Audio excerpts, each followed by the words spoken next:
Bismillahirrahmanirrahim. Assalamualaikum warahmatullahi wabarakatuh.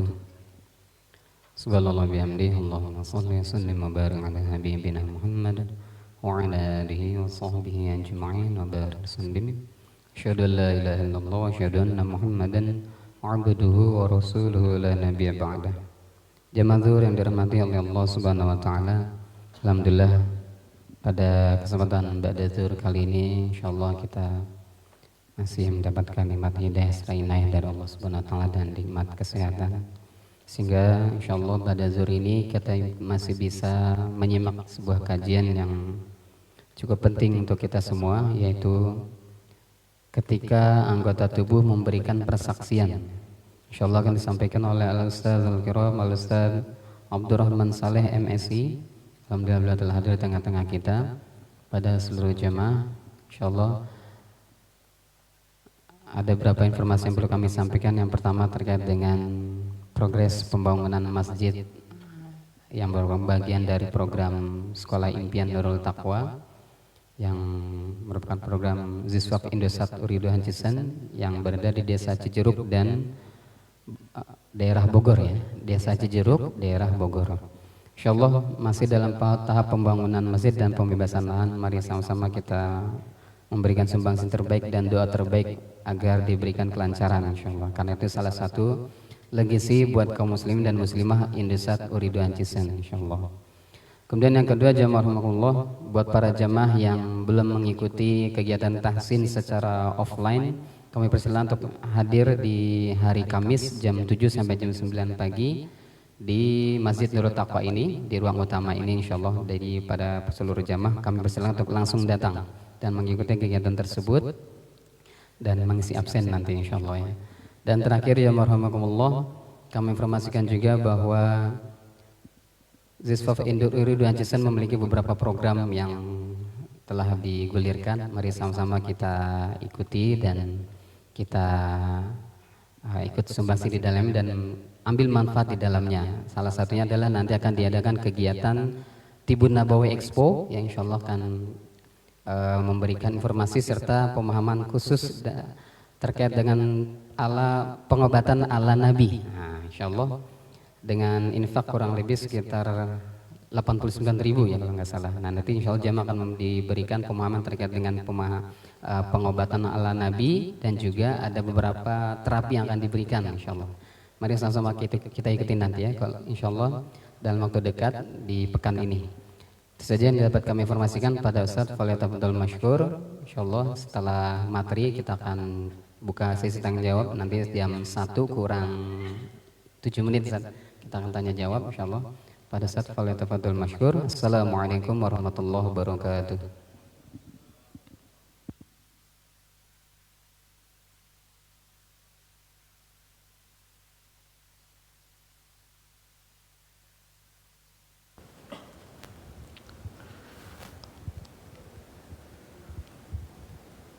Bismillahirrahmanirrahim. Assalamualaikum warahmatullahi wabarakatuh.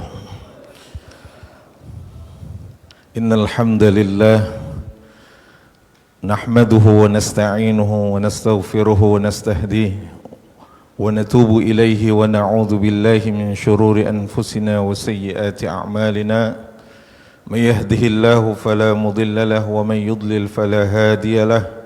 أشهد أن لا إله إلا الله وحده لا شريك له وأشهد أن محمدا عبده ورسوله الذي تركنا على المحجة البيضاء ليلها كنهارها لا يزيغ عنها إلا هالك. يا أيها الذين آمنوا اتقوا الله حق تقاته ولا تموتن إلا وأنتم مسلمون. يا أيها الذين آمنوا اتقوا الله وقولوا قولا سديدا يصلح لكم أعمالكم ويغفر لكم ذنوبكم ومن يطع الله ورسوله فقد فاز فوزا عظيما. فإن أصدق الحديث كتاب الله وخير الهدي هدي محمد صلى الله عليه وسلم وشر الأمور محدثاتها وكل بدعة ضلالة كل ضلالة في النار. أما بعد. Ma'asyiral hadirin jamaah Masjid Nurul Taqwa rahimani wa rahimakumullah. Alhamdulillah selalu keluar dari lisan kita kata syukur ini, dan dengan kata syukur ini memberatkan seluruh pahala atas rasa kesyukuran kita kepada Allah Subhanahu wa taala.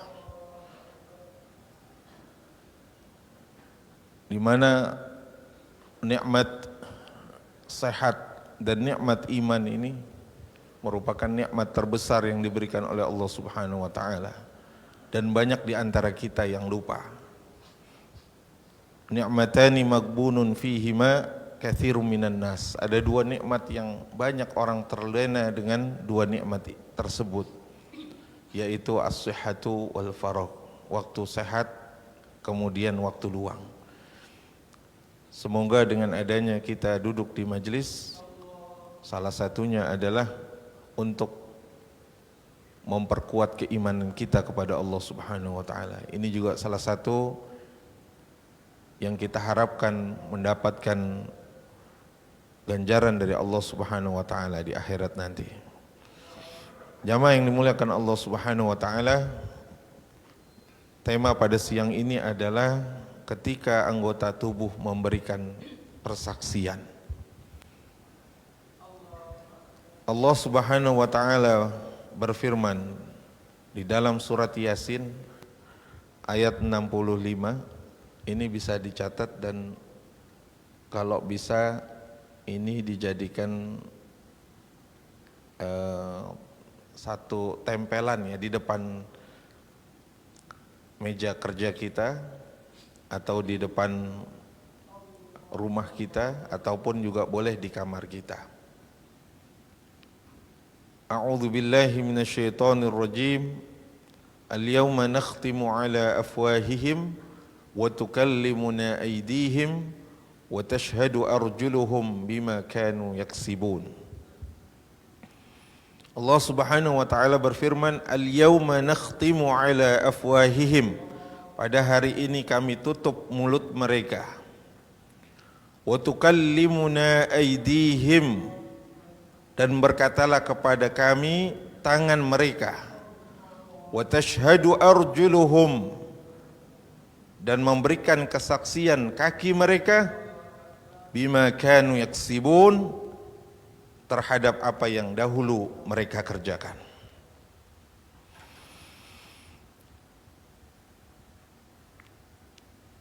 Seringkali kita membaca Al-Quran, bahkan surat Yasin ini adalah surat yang paling sering dibaca oleh orang-orang Indonesia khususnya.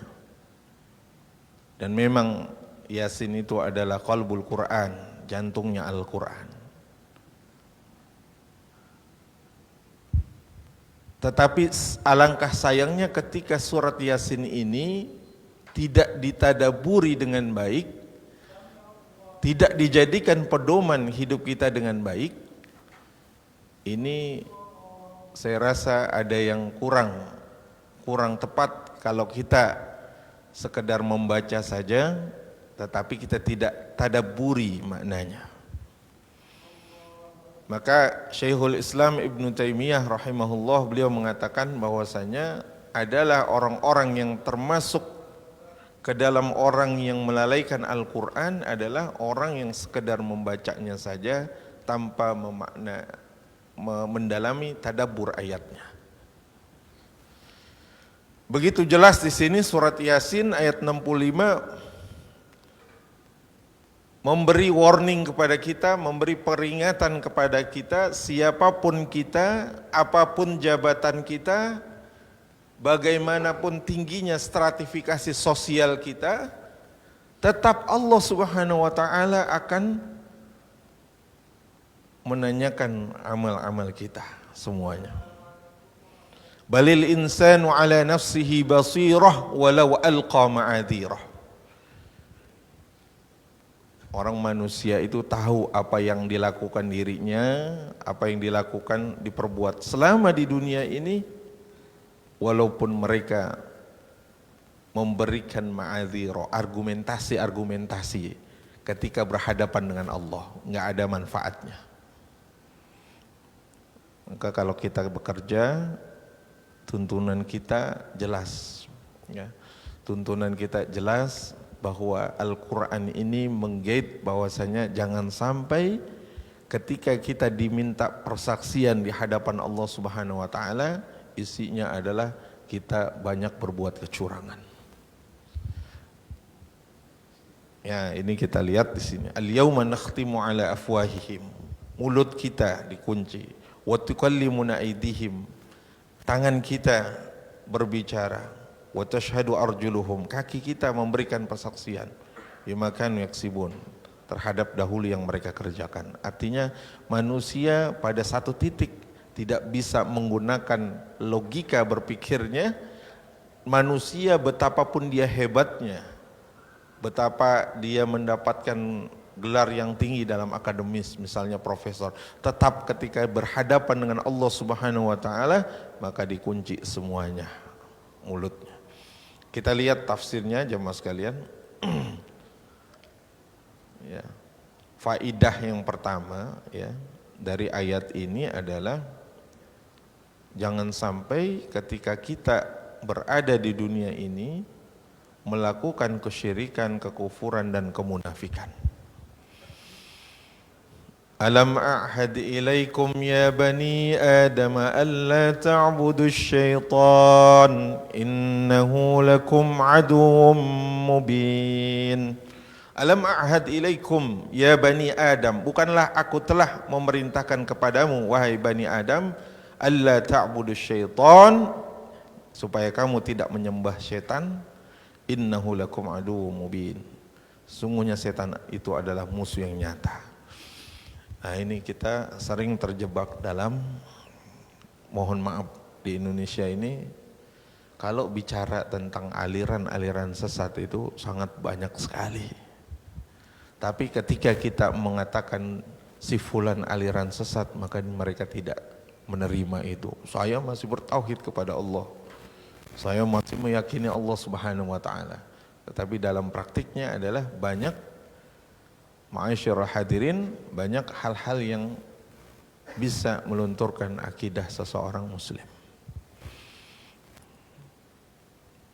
Kalau Majelis Ulama Indonesia itu punya sebuah tim khusus untuk meneliti bagaimana ya, aliran-aliran sesat di Indonesia ini yang begitu banyak, kemudian dilakukan pengkajian. Kalau mereka mengadakan syariat di luar syariat yang diajarkan oleh Allah Subhanahu wa taala, di luar tuntunan Allah Subhanahu wa taala, tentu saja ini sudah melenceng dari jalan Allah Subhanahu wa taala.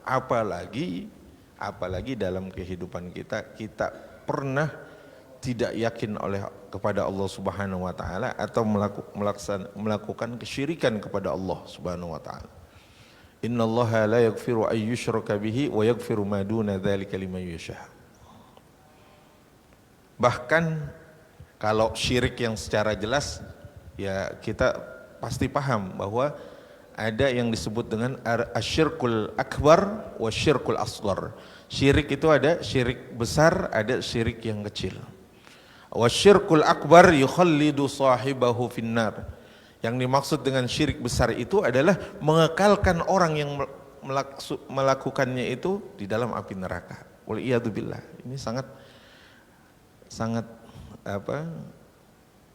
gamblang dijelaskan dalam ayat. Nah, yang syirik kecil ini banyak jamaah sekalian. Bahkan riya juga masuk ke dalam asyirkul asghar. Kemudian apa? Menggantungkan sesuatu kepada selain Allah Subhanahu wa taala. Meyakini bahwa ada kekuatan di luar Allah Subhanahu wa taala yang menjadi pegangan dia, bahkan memberikan manfaat kepada dia. Katakanlah gini ya, seorang yang mau membuka usaha restoran, ya, usaha restoran. Banyak itu di antara mereka, ini sebuah cerita ya, ini kita ambil ibrahnya aja, jangan sampai kita terkena dengan hal yang ini. Gimana Ustadz? Saya tuh naruh sesuatu supaya dagangan laris. Nah ini namanya apa dalam ilmu perdukunannya apa? Jamaah sekalian ini apa nih dalam ilmu perdukunan supaya penglaris, betul gak? Ini namanya ya sudah mendustakan ajaran Rasulullah Sallallahu Alaihi Wasallam. Orang yang mendatangi orang pinter saja, saya ulangi, orang yang mendatangi orang pintar. Siapa orang pintar jamaah sekalian? Bukan profesor, bukan.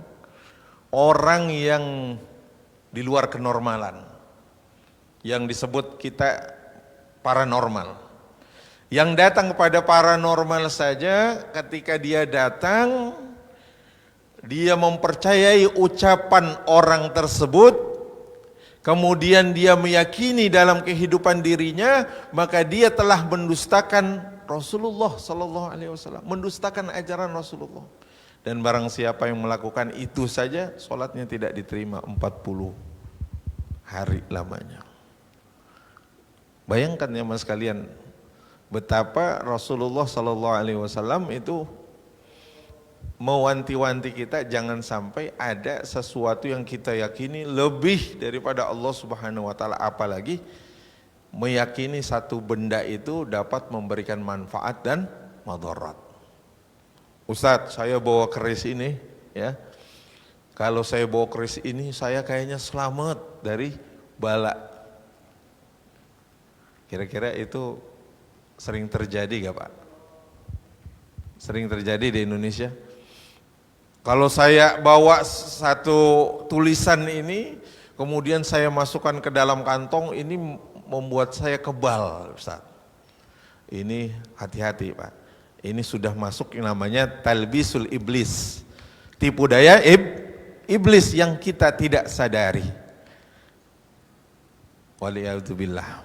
Ya, kalau sekarang mungkin masih ada, tapi insya Allah dengan dakwah yang kita lakukan, bahwa tujuan kita berdakwah adalah mudah-mudahan dengan menyampaikan ini insya Allah kita menjadi sahihul salimul akidah, selamatnya akidah kita dari hal-hal yang tersebut. Kedua, jamaah sekalian, hasil dari kesyirikan kepada Allah Subhanahu Wa Taala ini yang saya maksud adalah syirkul akbar ini, hadhihi jahannamul lati kuntum tu'adun. Inilah jahannam yang dahulu kamu diancam dengannya. Bayangkan ya mas sekalian, antara salah satunya yang saya sampaikan dalam kitab Riyadhus Shalihin, ketika seorang muslim itu meniti sirat, samping kanan samping kirinya, ya, samping kanan samping kirinya, di dalamnya adalah qa'ru jahannam. Yang dijelaskan oleh Abu Hurairah, berapa dalamnya itu? Dalamnya kerak api neraka itu adalah 70 tahun perjalanan. Ketika kita meniti sirat itu berdasarkan amalan kita yang kita laksanakan dan atas kehendak Allah Subhanahu Wa Taala. Ada yang berjalan seperti kilat, ada yang berjalan seperti burung yang terbang, ada yang merangkak dan disirat, dan kemudian kata Rasulullah Sallallahu Alaihi Wasallam, ada pengait di dalam sirat itu yang membuat orang tersebut jatuh. Dan ketika jatuh itu dasar dari sirat itu adalah, bawahnya adalah neraka jahannam, wal iyadzubillah. Mereka ini adalah orang-orang yang tidak beriman kepada Allah. Hati-hati Pak. Ini salah satu ustadz itu bicara kepada saya, Ustadz, ya dia ketika itu memberikan satu ceramah. Ini yang mengucapkan la ilaha illallah ketika akhir hayatnya itu enggak mudah Ustaz, cuma 40% saja. Itu beliau tugas di Rumah Sakit Islam Cempaka Putih. Yang mengucapkan la ilaha illallah itu di akhir hayatnya adalah ketika ditanya keluarganya, memang mereka yang istiqomah. Hati-hati ya mas kan, bukan istiqomah itu ikatan suami takut istri kalau di rumah, bukan. Istiqomah itu adalah ketika dia melaksanakan ibadah itu memang benar-benar ya, Salatnya, kemudian sodakohnya, tilawah Al-Qur'annya, qiyamul lailnya memang istiqomah. Dan ini yang disebutkan dalam surat Fussilat itu ayat 30, innal ladzina qalu rabbunallahu tsumma istaqamu tatanazzalu alaihimul malaikatu alla takhafu wala tahzanu. Nah, orang-orang yang istiqomah ini malaikat saja turun mengatakan alla takhafu wala tahzanu. Hadza halul kuffar wal munafiqin yaumal qiyamah hina yunkiruna ma ijtaramuhu fid dunya. Ini adalah kondisi di mana orang-orang yang tidak beriman kepada Allah wal munafiqin dan orang-orang munafik yaumal qiyamah di hari kiamat mereka yunkirun, mereka mengingkari kejahatan yang mereka lakukan. Maka tidak bisa mengelak lagi orang-orang yang mendustakan Allah Subhanahu wa taala. Nah ini yang pertama, bahwa perbuatan syirik itu akan ditanya oleh Allah Subhanahu wa taala. Kenapa kamu tidak menyembah Allah? Yang kedua, faidah yang kedua, anggota tubuh kita akan menjadi saksi bahwa hatta idza ma ja'uha syahida alaihim sam'uhum wa absaruhum wa juluduhum bima kanu ya'malun. Wa qalu li juludihim lima syahidtum alaina qalu antaqana Allahu alladhi antaqa kulla syai' wa huwa khalaqakum awwala marrah wa ilaihi turja'un. Nah, ini kulit-kulit kita juga akan bersaksi. Kenapa kulit menjadi saksi? Nah, ini menurut Syekh Abdurrahman As-Sa'di rahimahullah, syahida alaihim kullu udwin min a'dha'ihim fa kullu udwin yaqul ana fa'altu kadza wa kadza. Setiap anggota tubuh itu menjadi saksi atas perbuatan. Wa khussa hadhil a'dha' ats-tsalasah, dan dikhususkan lagi 3 anggota tubuh ini. Li'anna aktsara dzunub innama taqa biha au bisababiha. Ada 3. Apa itu yang dipersaksikan adalah kulit dan kemaluan. Nah, ini naudzubillah min zalik, jangan sampai orang terjebak kepada perzinahan atau lagi bersentuhan dengan yang bukan haknya. Bukan mahram, bukan muhrim ini ya. Kalau ini bukan muhrim, bukan mahram atau bukan istrinya. Hati-hati. Apalagi dengan syahwat, ya, dengan syahwat dan disengaja dengan harapan apa? Dengan harapan dia bersenang-senang dengan yang haram, maksiat. Qalu li juludihim lima syahidtum alaina qalu antaqana Allahu alladhi antaqa kulla syai' wa huwa khalaqakum awwala marrah wa ilaihi turja'un. Makanya hati-hati jamaah sekalian, anggota tubuh kita yang kita pergunakan untuk mengambil hak selain hak kita, maka akan ditanya tangan kita. Wal khusus lagi orang-orang ditanya itu karena perbuatan yang dilarang oleh Allah Subhanahu wa taala, artinya perbuatan berbuat bersenang-senang dengan lawan jenis yang tidak halal. Yang ketiga, faidah yang ketiga, perhatikan akhirat kita, bahwa ayat yang tersebut di atas menjadikan kita harus berhati-hati. Dapat proyek harus hati-hati, mengerjakan amanah pekerjaan di kantor harus hati-hati. Mendidik istri harus hati-hati, mendidik anak juga harus penuh kehati-hatian. Pada masanya manusia itu akan terjebak kepada sesuatu yang haram. Bagaimana saya sebutkan bahwa prinsip orang sekarang itu adalah mengambil yang haram itu saja, mencari yang haram sudah susah. Ustadz, ya haramnya saja udah susah, apalagi yang halal. Waliyadzubillah. Padahal apa? Allah membukakan apa? Inna ja'alna ma'alal ardi zinata. Perhiasan semua ini, bahkan di dalam Al-Quran famshu fi manakibiha, ya kan? Kita diperintahkan oleh Allah mencari sebanyak-banyaknya. Surat Al-Jumu'ah apa? Fa idza qudiyatis shalah fantashiru fil ardi wabtagu min fadlillah. Kalau habis salat itu segera ya mencari apa karunia dari Allah Subhanahu wa taala sebanyak-banyaknya, enggak ada masalah. Tapi yang permasalahan ini yang kita permasalahkan, kalau seandainya manusia ini mengambil harta orang lain. Yang sudah jelas ini pasti akan menjadi orang yang pailit di akhirat. Orang yang rugi itu bukan orang yang bangkrut, kata Rasulullah. Bukan orang yang pailit perusahaannya, tapi orang yang rugi yang datang di hari kiamat itu dengan pahala yang banyak. Pahala sholatnya, pahala puasanya, pahala zakatnya, pahala kebaikannya, amal soleh, setiap amal soleh dikerjakan oleh orang tersebut, tapi dengannya datang di hari kiamat itu masih banyak orang-orang yang nagih, ya, udah ngantri. Ya. Oh saya ya Allah, dulu ini orang pernah ngambil harta saya, rugi gak? Diambil pahalanya. Ya Allah, ini si fulan ini pernah memfitnah saya ya Allah. Ya, si fulan bersaingnya tidak sehat, ya Allah, maka saya mau ngambil ini. Ya Allah, saya pernah dipukul sama si fulan, saya minta nuntut balas. Habislah itu pahala orang itu, bangkrut ya, nggak punya amal soleh lagi. Yang ada cuma dosa.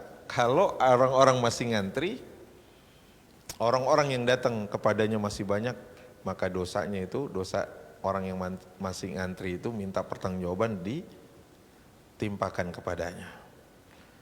Makanya jangan bangga dengan dunia ini. Kalau orang terlalu bangga dengan dunia ini, maka dia bisa jadi kena yang namanya istidraj. Diulur-ulur.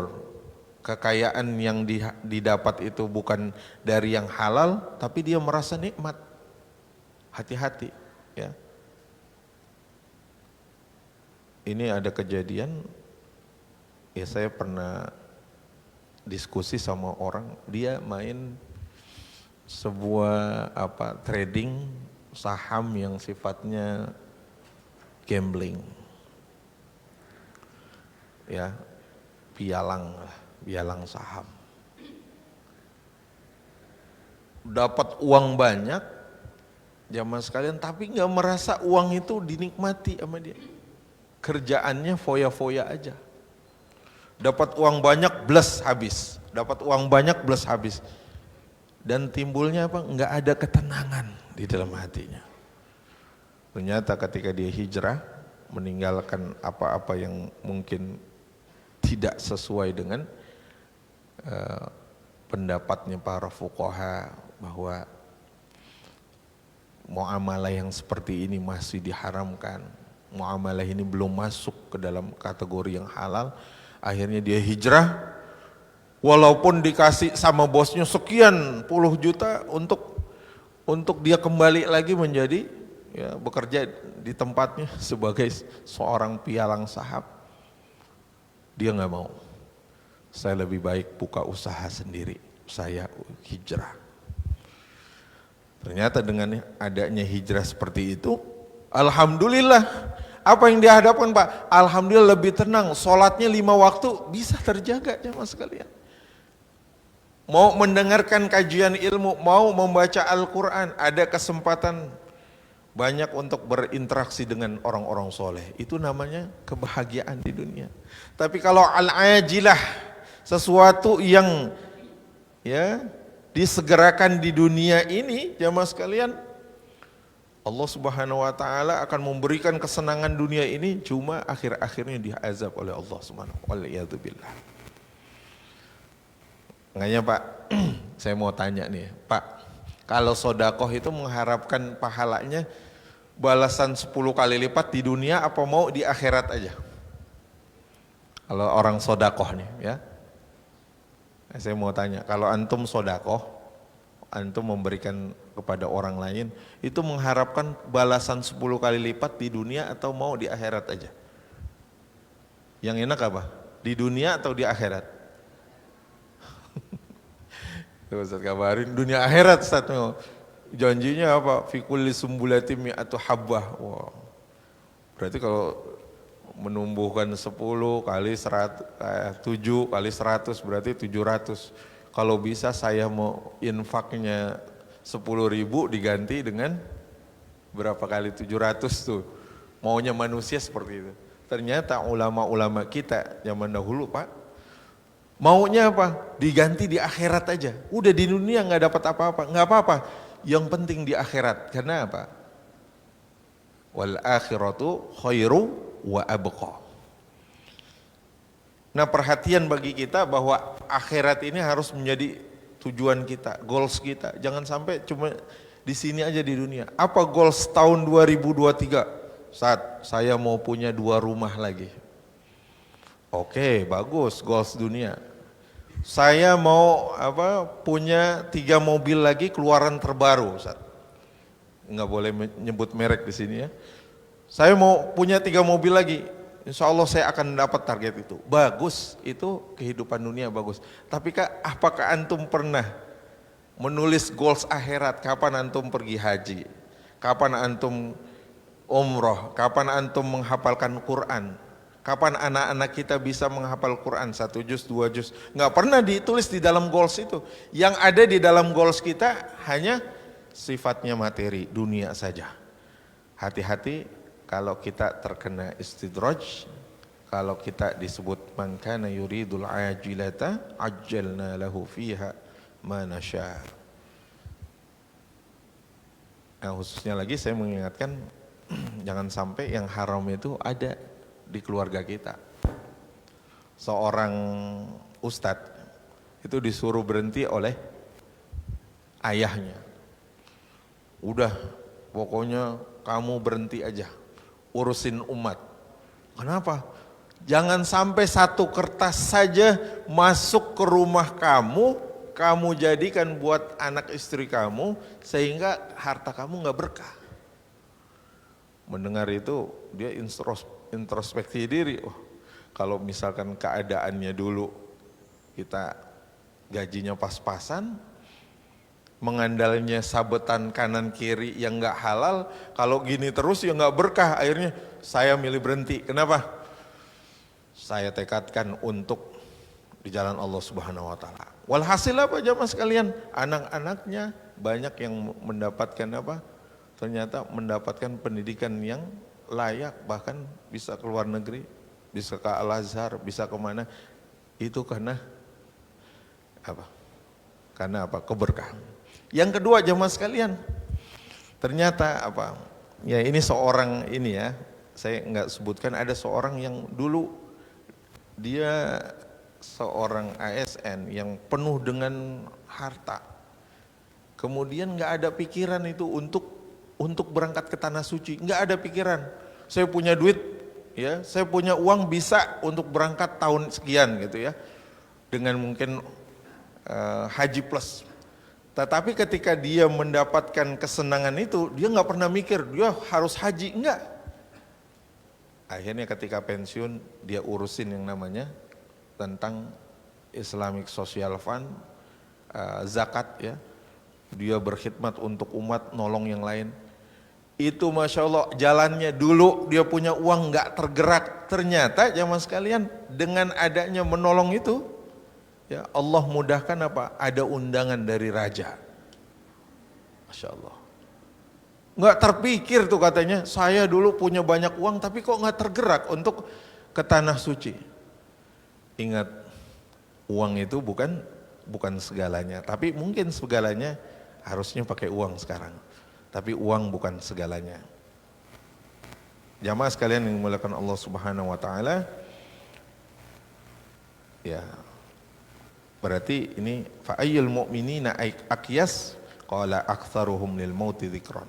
Kita harus mengingat kematian, wa ahsanuhum lima ba'dahu istidadan, bersiap dengan sebaik-baiknya untuk kehidupan akhirat. Saya tadi dapat pesan dari Ustadz Kabahrin sebelum pukul 13 baru sudah selesai katanya.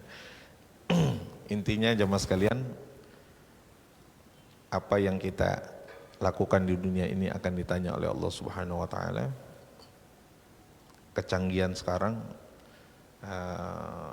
AI yang ada, artificial intelligence atau alat-alat yang canggih itu bagian dari nanti di akhirat itu gimana kamera Allah yang dahsyat memutar lagi kita ya, memutar lagi bagaimana CCTV kita di dunia diputar lagi oleh Allah Subhanahu wa taala. Sebelum itu terjadi maka kita punya kesempatan untuk editing, untuk dubbing ya, untuk juga mungkin menghapus video-video kita dengan amal soleh.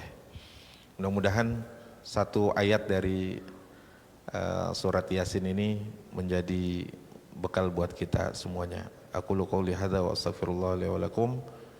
Alhamdulillahirabbil alamin. Assalamualaikum warahmatullahi wabarakatuh. Barangkali ada pertanyaan, kalau nggak ada pertanyaan kita tutup.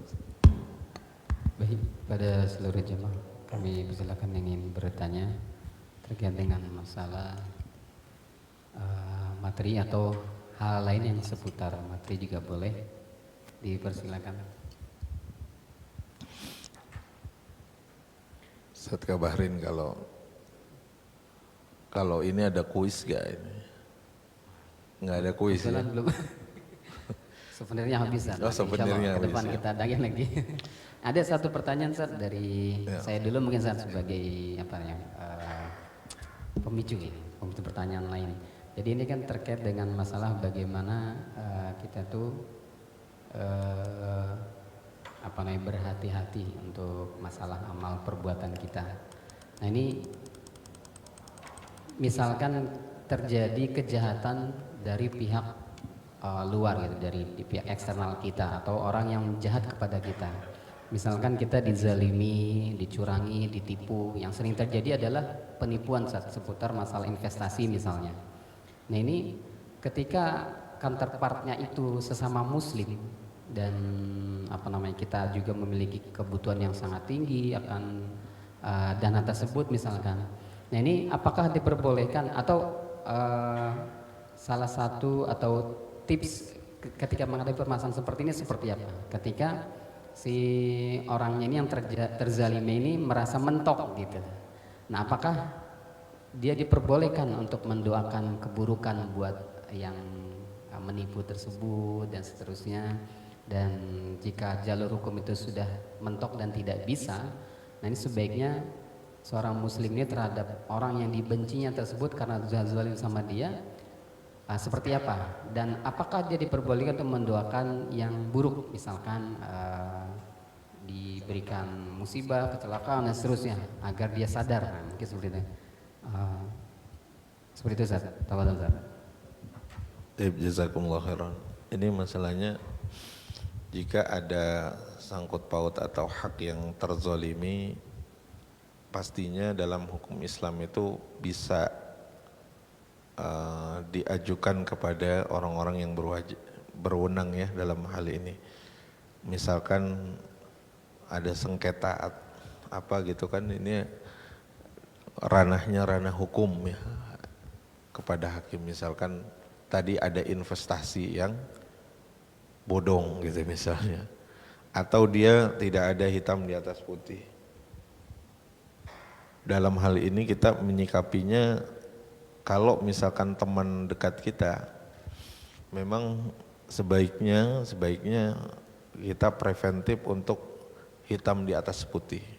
Walaupun saudara ada yang meminjam uang misalnya, atau menginginkan kita menginvestasikan uang pada ini, tetap harus ada hitam di atas putih, ada kwitansinya, sehingga kita bisa membawa ke jalur hukum. Kalaupun jalur hukum sudah mentok, ternyata kita juga nggak bisa menang, alaihissallahu bi ahkamil hakimin. Bukankah Allah itu ini istifham inkari, Allah tuh pasti sebaik-baiknya hakim. Kalau orang tersebut tidak ridho dan kalah di dunia, pasti di akhirat itu ada kesempatan untuk menuntut. Dalam hadis ya, di hari kiamat itu kambing aja bisa menuntut ya. Dia kambing itu terlukai dengan kambing yang lain, itu ada dalam hadis ya, di dalam hadis itu ada. Apalagi masalah yang kaitannya dengan hak-hak manusia, hati-hati di sini. Makanya boleh satu tadi mengajukan kepada hakim. Kalau yang terzolimi itu dia boleh mendoakan sesuatu. Tapi kalau untuk memaafkan itu lebih baik. Tapi kalau mendoakan kepada orang yang terzolimi itu doanya makmul. Ya. Tapi antum jangan sembarangan untuk mendoakan yang orang ini. Kalau orang ini benar-benar celaka gara-gara antum didoakan. Nah, saya kemarin sama. ini benar-benar kejadian ya. Saya ya itulah, kita nggak boleh punya sesuatu yang mungkin melekat banget di dalam hati ya. Punya sepatu bagus nih, merek branded gitu loh. Tahu-tahu pada satu saat hilang. Nah, apa yang kita lakukan? Marah-marah nggak bisa. Kalau antum ikhlasin itu jauh lebih bagus gak? Jauh lebih bagus. Itu namanya apa? Keriduan kita. Tapi kalaupun gak ridho nuntut di akhirat, pasti Allah akan memberikan itu. Langsung dikonfrontir di akhirat. Tapi kalau antum lebih legowo lagi, itu jauh lebih bagus. Nah, saran ana, tergantung antum nih, mau jalurnya hukum sudah, tapi jangan antum doakan kecelakaan supaya dia mati sekarang juga, jangan. Antum udah gini, doanya mudah-mudahan dia dapat hidayah gitu aja ya. Mudah-mudahan tidak terulang lagi kepada orang lain, itu aja ya. Daripada antum doakan kecelakaan. Kalau bisa seperti seorang ulama yang kemudian barangnya dicuri, sini dulu, sini kita akad dulu. Akad dulu apa? Antum saya terima, saya berikan, nanti saya terima ya gitu. Jadi nggak mau dirinya nyusahin, ntar di akhirat dia dituntut balik gitu. Mau dikasih gitu. Nah itulah menurut Islam itu ya boleh, kalau memang antum nggak terima di akhirat insya Allah boleh. Cuma kalau antum maafkan jauh lebih baik. Wallahu a'lam bis-shawab. Taib ya. Naktafi bihadzal qadar, kita cukupkan. Mudah-mudahan ada manfaatnya.